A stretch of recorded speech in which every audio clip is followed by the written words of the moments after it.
नमस्कार सभी को। दोस्तों, मोदी जी की सरकार में देश ने ऐसे ऐसे अद्भुत नज़ारे देखे हैं जो शायद 75 सालों में कभी नहीं देखा गया। और उसी में से एक छोटा सा नज़ारा ये भी है कि 75 साल के इतिहास में पहली बार हो रहा है कि जो सरकार सत्ता में है, केंद्र में भी और राज्य में भी, वो खुद धरने पे बैठ रही है, बिहार बंद का आह्वान कर रही है। और किस लिए कर रही है कि एक अनजान से इंसान ने किसी मंच पे खड़ा होके, जहाँ पे ना तो कांग्रेस या आरजेडी का कोई बड़ा नेता था, प्रधानमंत्री की माता जी को गाली दिया। वो शख्स गिरफ्तार हो गया, उस पर कानूनी प्रक्रिया चल रही है, फिर भी बिहार को बंद किया जा रहा है।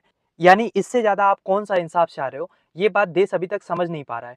क्योंकि लगातार हफ्तों तक राहुल गांधी और तेजस्वी यादव ने पूरे बिहार में घूम-घूम के मोदी जी के नाम के साथ वोट चोर गद्दी छोड़ का नारा चिपका दिया। ये बात मोदी जी को अपमानजनक नहीं लगी, इस पे मोदी जी भावुक नहीं हुए। इस पे पूरा का पूरा बीजेपी जो है वो शांत है। मतलब कहीं न कहीं आप ये एक्सेप्ट कर रहे हो कि जो आरोप आप पे लग रहे हैं, आप उससे आहत नहीं हो रहे हो, आपको उससे कोई ऑब्जेक्शन नहीं है। वरना अगर बिहार बंद वोट चोरी के मुद्दे पे मोदी जी ने किया होता, तब भी समझ में आता कि चलो एक जेन्युइन सा मुद्दा है। जिस पार्टी को सबसे ज्यादा गालीबाज लोगों की पार्टी माना जाता है, वो पार्टी आज गाली के मुद्दे पे बिहार को बंद कर रही है। ये भी अपने आप में छोटी आयरनी नहीं है। और बिहार बंदी के नाम पे कोई आपको बिहार में बीजेपी का बड़ा नेता नहीं दिखा सड़कों पे। वही जो छोटे मोटे स्थानीय कार्यकर्ता थे, वो अपनी गुंडागर्दी कर रहे थे।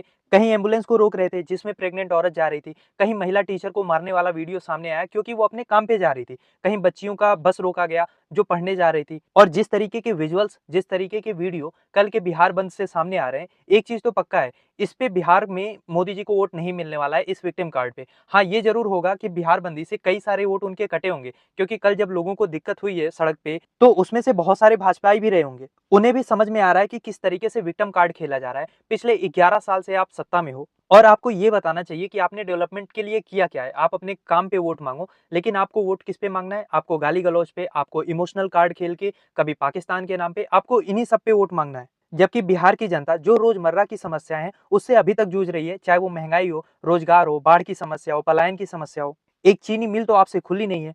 चुनाव के बाद आप कभी दिखेंगे नहीं। और अब जब चुनाव सर पे है, तो अपनी माँ के नाम पर आप भावनात्मक सहारा लेके चुनाव में वोट मांगना चाह रहे हो। खैर, अब मेरा सवाल आपसे ये है कि आपको क्या लग रहा है, मोदी जी का जो ये विक्टिम कार्ड है, ये गाली वाला कार्ड है, ये कर्नाटक में तो काम नहीं किया था, क्या बिहार में काम करेगा? या बिहार की जनता एसआईआर से लेके, वोट चोरी से लेके, महंगाई, बेरोजगारी और जितनी भी जमीनी समस्याएं हैं उस पे वोट करेगी? क्या सोचते हैं आप इस बारे में? लिखिए अपनी राय कमेंट बॉक्स में। और इस टॉपिक का कंप्लीट वीडियो आप चैनल पे भी जाके देख सकते हैं।